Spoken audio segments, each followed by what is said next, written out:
All right, guys, Roman RB pressure washing out of Middle Georgia. You can see that doesn't look so bad around the house till you get over to this side. Nice and beautiful. That's the way we're gonna make it. So as we can see, got a lot of holes down there from where people were cutting grass and slinging stuff there, weed eater. But we don't use high pressure, so we'll definitely be able to get all this clean without doing any more damage. So let's see what the next side looks like. Oh yeah, this one's got a nice dirtiness to it all the way around.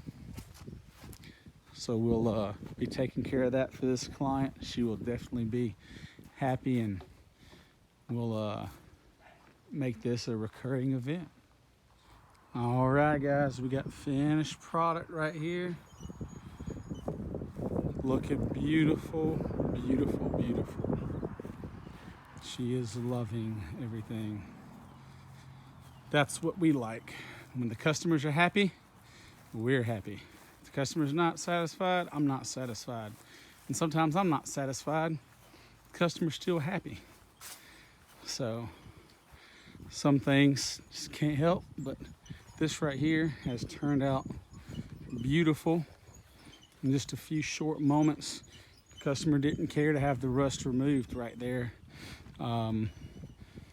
She said it wasn't a big issue. Nobody else really sees it, so she didn't really care for that. But another beautiful home, guys.